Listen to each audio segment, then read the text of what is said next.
COVID-19 જ્યારે પહેલી વખત આવ્યો હતો ત્યારે ડૉક્ટરો અને સાયન્ટિસ્ટોનું કહેવું હતું કે આ મહામારી આસાનીથી નહીં જાય, સતત સાવચેત રહેવાની જરૂર છે. હવે તેમની વાત સાચી પડતી હોય તેવું લાગી રહ્યું છે, કારણ કે સિંગાપોરમાં કોવિડે ફરીથી એન્ટ્રી કરી છે. 5 થી 11 મે સુધીમાં કોવિડના કેસો જે 13,700 હતા તે વધીને 15,900 થયા છે. નમસ્કાર, ટકાટક મીડિયામાં આપની સાથે હું છું જાનવી.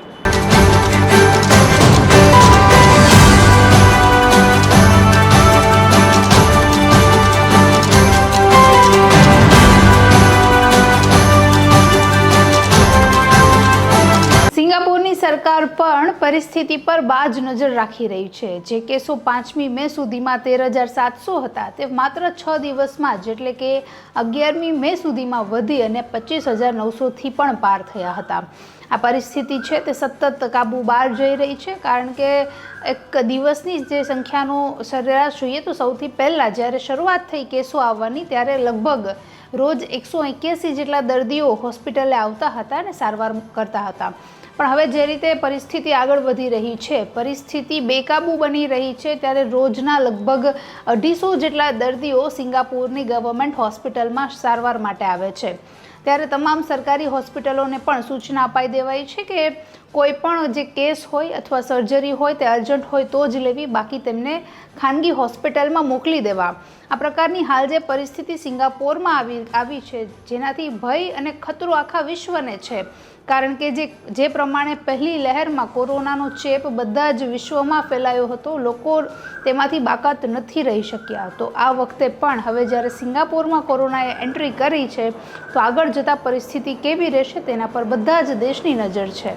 સિંગાપોરના આરોગ્ય મંત્રી ઓંગ યે કુંગે જણાવ્યું કે આ વખત જે કોરોનાનું મોજું આવ્યું છે તે ખૂબ જ ભયાનક છે, કારણ કે ઓછી ઉંમરના વ્યક્તિઓ મતલબ નાના બાળકો અને જે વૃદ્ધ વ્યક્તિ છે 50 વર્ષથી વધારે ઉંમરના વ્યક્તિઓ, આ બંને જે જૂથો છે ખૂબ જ જલ્દીથી પ્રભાવિત થઈ રહ્યા છે.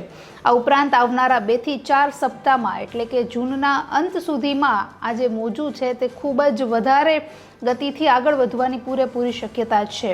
આખા સિંગાપોરના બધા જ લોકોને ફરજિયાત માસ્ક પહેરવાની સૂચના અપાઈ છે. તેમજ સિંગાપોર એક એવું સ્ટેશન છે કે જ્યાંથી ઇન્ટરનેશનલ ફ્લાઇટ્સ પણ કનેક્ટિંગ ફ્લાઇટ્સનો પણ જે અવરજવર છે તે ખૂબ જ વધારે માત્રામાં રહેતી હોય છે.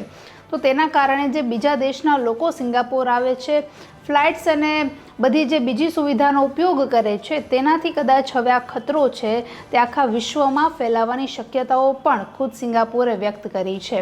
આ પ્રમાણે જે હવે કોરોના મહામારી આવી છે ત્યારે તેમના આરોગ્ય મંત્રી વધુમાં જણાવે છે કે કોરોના મહામારી એક એવી ગંભીર બીમારી છે જેની સાથે જીવતા લોકોએ શીખવું જ પડશે, કારણ કે દર વર્ષે લગભગ 2 થી 3 જે વેવ છે તે આવે અને જાય છે, જેનાથી લોકો પ્રભાવિત પણ થાય છે. આ ઉપરાંત એવું પણ જણાવ્યું કે જે લોકોએ કોરોના વેક્સિન લીધી હોય તેના 12 મહિના પૂરા થઈ ગયા હોય તો તેઓએ ફરીથી વેક્સિન લેવાની જરૂર પડશે. તો આ પ્રકારની જે ચેતવણી છે તે સિંગાપોરના નાગરિકોને આપવામાં આવી છે. પણ બીજો સવાલ એ પણ થાય કે કોવિશિલ્ડનો જે ખતરો લોકો ઉપર છે, કે જેનાથી જે આડઅસર થવાની વાતો સામે આવી છે, તે પરિસ્થિતિ વચ્ચે હવે ફરીથી કોરોના આવ્યો છે તો કોવિશિલ્ડને માર્કેટમાંથી પાછી ખેંચી લીધી છે. તો આ પરિસ્થિતિમાં હવે માત્ર કોવેક્સિન ઉપાય છે. આ સિવાયની જે અન્ય 2 થી 3 વેક્સિન માર્કેટમાં ફરે છે તે ઉપાય છે. તો હવે જે સરકાર આગળના પગલાં લેશે એ કયા ધોરણે લેશે, અને ભારતને પણ શું સાવચેતી રાખવાની જરૂર છે, કારણ કે સિંગાપોરથી જે અલગ અલગ દેશોમાં જે ખતરો ફેલાઈ રહ્યો છે તો કદાચ એવું પણ બને કે ભારતમાં પણ આ મુસીબત અને મહામારી ફરીથી દસ્તક દે. તો બધા જ નાગરિકોને પણ સાવચેતી રાખવાની જરૂર છે. માસ્ક અને સેનિટાઈઝર હવે આપણા જીવન ધોરણના 2 કાયમી ભાગ બની ગયા છે, જેનો ઉપયોગ બધાએ કરવો હિતાવહ છે. નમસ્કાર.